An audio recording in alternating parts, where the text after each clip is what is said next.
Friends, మీకు ఈ video నచ్చితే లైక్ చేయండి, సబ్స్క్రైబ్ చేయండి.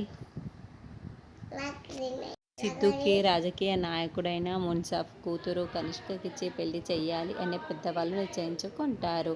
అలా గుళ్ళో మాట్లాడుకుందాం అని చెప్పేసి మున్సఫ్ కుటుంబం, సిద్ధు వాళ్ళ నాన్న బసవరాజ్ వాళ్ళ కుటుంబం అందరు గుడికి వస్తారు. ఇక కనిష్క నడుస్తూ వస్తూ ఉంటుంది. అదికు నా కూతురు కనిష్క అని బసవరాజు వాళ్ళకి చేస్తాడు. నేరుగా కనిష్క వాళ్ళ బామ్మ దగ్గరికి వచ్చేసి పాదాలన్నీ నమస్కరిస్తూ, నన్ను ఆశీర్వదించండి బామ్మ అని మొక్కుకుంటూ ఉంటుంది. అమ్మాయి లక్షణంగా ఉంది అని బామ్మ చాలా సంతోషపడుతూ ఉంటుంది.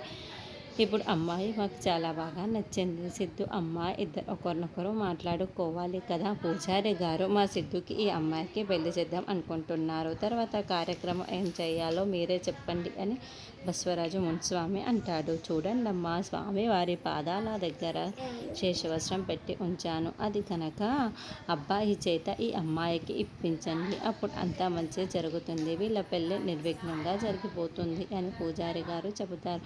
అలాగే సిద్ధుకి వెంటనే ఈ విషయం చెప్పి ఆ శేషవస్త్రాన్ని సిద్ధు చేతికి ఇవ్వండి.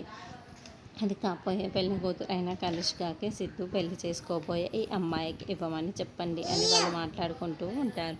తర్వాత స్వామివారి పాదాల దగ్గర ఉన్న ఆ శేషవస్త్రాన్ని సిద్ధు చేతిలో పట్టుకొని వెళ్తూ ఉంటాడు.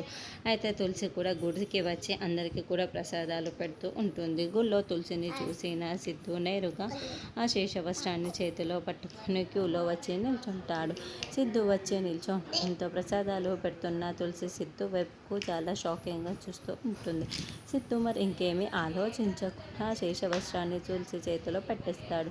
దాంతో సిద్ధు వాళ్ళ అమ్మ నాన్న, కనిష్క వాళ్ళ అమ్మ నాన్న అందరూ కూడా దూరం నుండి చాలా షాకింగ్గా, అదేంటి ఈ సిద్ధు కనిష్క చేతిలో ఆ శేషవస్త్రాన్ని పెట్టామంటే ఆ అమ్మాయి చేతిలో పెట్టాడు అని చాలా షాకింగ్గా చూస్తూ ఉంటారు. ఇక తులసికి ఏమి అర్థం కాక ఇదేంటి ఇతను అని షాకింగ్.